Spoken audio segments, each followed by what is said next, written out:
ልትሳሳሙ ስትሉ እጅ ከፍንጅ ይዤሽ ክፋት በጠቅላላ ያበቃልታል። ዛሬ ምንድነው ሰፈር ውስጥ የበዛሽው? እኔ ያንን ክፉ ፊት ድጋሚ ማየት አልፈልግም። አለቀ። ዴቭ ከሰማ ሁሉም ነገር ይበለሻሻል። ሰላም ለሀገር መከላከያና ፖሊስ ለማለት ያህል ነው። አሹ ልቀቀኝ። ዛሬ እዚህ ቤት ያለውን ጉድ ሁሉ ማጋለጥ አለብኝ። ይሄ የሚያደርጉት ነገር ትክክል አይደለም። እኔ ስለ ወንጀሉ ምንም የማውቀው ነገር የለም። ቤቲ ይሄ ቀን በሰላም አልፍ። ይኸው ስጦታዬ። እኔ የምለው ግን ዳይመንድን ወደሹ እንዳይሆን ብቻ። አደይ ከልቧ ነው ዴቭን የምታፈቅረው። ደግሞ አሁን እስር ቤት ልካታይ ነው። ምን እያደረግሽ ነው? እግሬ ልቀቂኝ እንጂ። መቼ ነው ስራውን የምትሰሪው? እስካሁን አልሰራሽም። እማዬ አሁን ወደ ቤት ብሄድ ምንም አታምነኝም። የፍቅር ነገር ግራ ገባኝ። የት ምናምን እንደወሰዷቸው አላውቅም። እባካችሁ እርዱኝ። ቤኪ እባክህ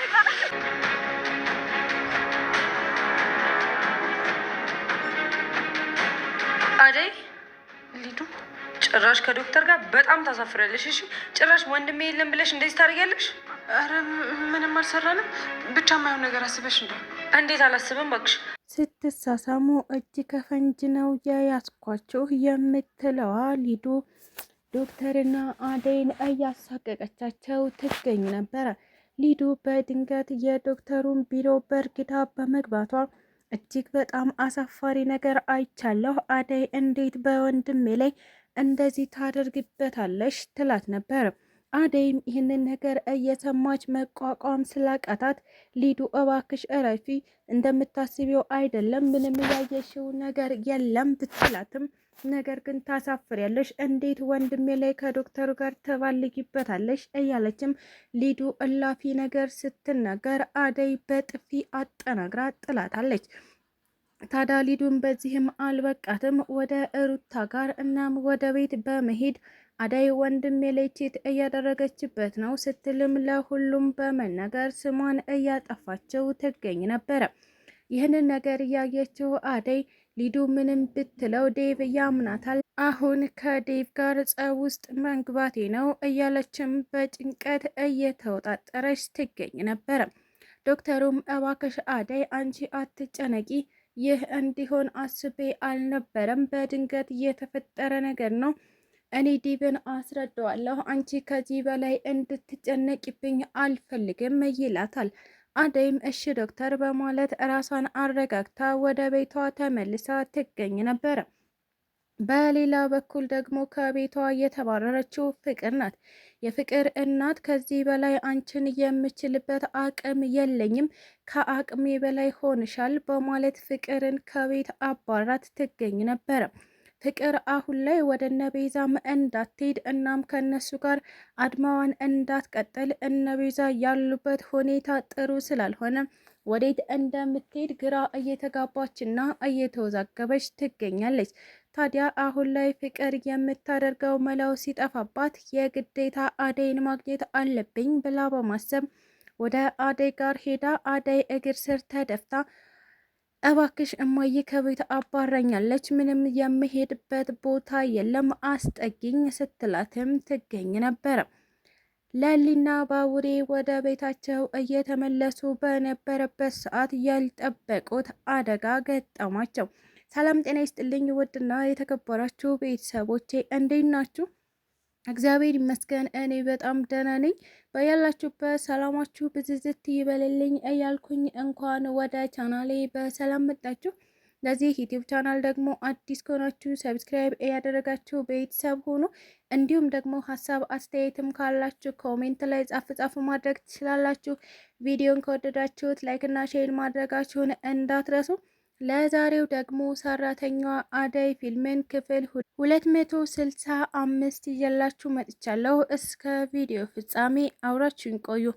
አደይ እንግዲህ የባለፈው ክፍል ላይ እንዳየነው አደይ ስለ ዴቭ ለማውራት ወደ ዶክተሩ ቢሮ ጎራ ብላ ትገኝ ነበረ። ታዲያ አደይና ዶክተሩ ተቀራርበው በሚያወሩበት ሰዓት በድንገት ሊዱ በመከሰት አደይ እዚህ ምን ታደርጊያለሽ? እንዴት በወንድሜ በዴቭ ላይ ተሟግጭበታለሽ? ስትልም አደይን እያሳቀቀቻት ትገኛለች። ታዲያ አደይም ሊዱ እባክሽ አንቺ እንደምታስበው አይደለም፣ ተረጋግተሽ ለማሰብ ሞክሪ፣ እኔ በጭራሽ ከዶክተር ጋር ምንም አላደረኩም እያለችም ሊዱን ለማስረዳት ብትሞክርም ነገር ግን ሊዱ አንቺን ሳይሆን ያየሁትን ነው የማምነው በማለት ጥፋተኛ እንደሆነች እናም እንደማገጠችበት እያደረገቻት ትገኝ ነበር። አደይም ይህንን ነገር ስታይ ስሜታዊ በመሆን ሊዱን በጥፊ ካለቻት በኋላ ቀጥ ብለሽ ከቢሮ ውጪ በማለት ሊዱን ከቢሮ አስወጥታት ትገኝ ነበር። ታዲያ ዴቭ ምንም ብትለው ያምናታል የምትለው አደይ አሁን ላይ ሊዱ ምንም ነገር ብትናገር ዴቭ ስለሚያምናት እኔ ከዴቭ ጋር ጸብ ውስጥ መግባቴ ነው እያለችም በጭንቀት እየወደቀች ትገኝ ነበረ። ዶክተሩም እባክሽ አደይ ተረጋጊ፣ እኔ ዴቭን አሳምንልሻለሁ፣ ሊዱ ምንም ብትለውም እኔ እውነታውን እስከነገርኩት ድረስ ያምነኛል በማለት ነበረ አደይን ለማረጋጋት እየሞከረ የሚገኘው። አደይም እሺ ብላ ትንሽ ከተነፈሰች በኋላ በቃ ወደ ቤቴ ልሂድ ስትል ከዶክተር ጋር ተሰነባብታ ወደ ቤቷ መሄዷን ቀጥላለች። ቤትም በሄደች ሰዓት እባክሽ አስጠጊኝ እና ከአንቺ ጋር እዚህ ትንሽ ልቆይ የምትለዋ ፍቅር የአደይ እንግዳ ሆና ትገኝ ነበረ። አደይም ምን ያክል አስመሳይና አጭበርባሪ መሆንሽን አውቃለሁ። ስለዚህ አንቺ ከኔ ጋር በፍጹም አትሪም አታድሪም። እኔና አንቺ አንድ ቤት ዋልን አደርን ማለት እሳትና ጭድ ተስማምቶ አንድ ቤት ከረመ ማለት ነው ትላት ነበር። ታዲያ ፍቅር እባክሽ የማይቀየር የለም ተቀይር ያለሁኝ ደግሞ ባልቀየርም አማራጭ የለኝም። እናቴ ከቤት አስወጥተኛለች። ስለዚህ እባክሽ ለትንሽ ጊዜ እዚህ ልረፍ ትላት ነበረ። አደይም ይህንን ነገር እትዬ ማወቅ አለባቸው፣ እሳቸው አውቀው እስካልፈቀዱልሽ ድረስ አንቺ በጭራሽ ከኔ ጋር ልትቀመጭ አትችይም በማለት አደይ ወደ እታለም ስልክ መደወሏን ቀጠለች። ታዲያ እታለምም ልጄ ወዴት ሄደችብኝ እያለችም በጭንቀት ልትፈነዳ ደርሳ ነበረ።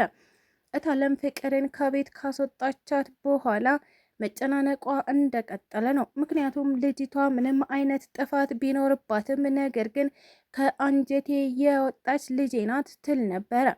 ታዲያ አደይ ስትደውልላት ደስተኛ ሆና አደዬ የኔ ልጅ ፍቅር ጠፍታብኝ እየፈለኩኝ ነው ስትልም ነገረቻት። ታዲያ አደይም እትዬ እባክዎትን ይረጋጉ፣ ፍቅር ያለችው እኔ ጋር ነው፣ ምንም አይጨነቁ፣ እኔ ጋር መሆኗን እና ደህና መሆኗን ልንገሩህ ብዬ ነው አሁኑኑ ወደ ቤት ይዣት እመጣለሁ ትል ነበረ። በጭራሽ ወደ ቤት መሄድ አልፈልግም የምትለዋ ፍቅር በድጋሚ እናቴን በዚህ አይኔ ማየት አልችልም፣ እባክሽ ወደ ቤቴ አትላኪኝ እያለች መማጸኗን ቀጠለች። ታዲያ እታለምም አደይዬ እባክሽ ላስቸግርሽ፣ ፍቅር ምን ያክል ተንኮለኛና ክፉ እንደሆነች አውቃለሁኝ፣ ነገር ግን እባክሽ ተባበሪኝ፣ የዛሬን አንቺ ጋር ተዋልና ትደር፣ ከዛም እኔ መፍትሄ ፈልጌ እንድትመጣ አደርጋታለሁኝ በማለት አደይን እየተማጸነቻት ትገኛለች። አደይም እትዬ ችግር የለም እርሶ ካሉ ምንም ችግር የለ እኔ ጋር ትቀመጣለች በማለት በእታለም ሀሳብ ተስማምታ ከፍቅር ጋር አብላ ለመኖር ወስና ትገኛለች።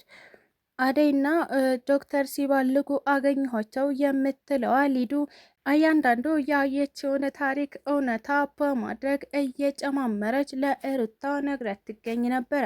ሩታም ይህንን ስትሰማ እንዴት አደይ በወንድሜ ላይ እንዲህ ታደርጋለች እያለች መናደዷን ቀጠለች። የአደይና የዶክተር ግንኙነት እያበሳጫት ያለችዋ ሩታ ለዴቭ አስባ ሳይሆን ዶክተሩን ማንም እንዲነካብኝ አልፈልግም ብላ በማለት ነበረ። እናም ሊዱን ገፈታትራት ወደ ዶክተሩ ቢሮ እየተሯሯጠች የምትገኘው ሩታ ማሚ ብትጠይቃችሁ ወዴት እንደሄድኩ እንዳትናገሩ፣ ነገር ግን የግዴታ ዶክተርን ማግኘት አለብኝ ስትል ለአሹ እውነታውን ነግራው ከቤት እየሮጠች ወጥታ ትገኛለች። ስለተከታተላችሁኝ እጅግ አድርጌ አመሰግናለሁ። ለቻናሌ ደግሞ አዲስ ከሆናችሁ ሰብስክራይብ ያደረጋችሁ ቤተሰብ ሁኑ። እንዲሁም ደግሞ ሀሳብ አስተያየትም ካላችሁ ኮሜንት ላይ ጻፍ ማድረግ ትችላላችሁ። ቪዲዮን ከወደዳችሁት ላይክ እና ሼር ማድረጋችሁን እንዳትረሱ። ኢትዮጵያ ለዘላለም ትኑር እያልኩ ሰናበታችኋለሁ።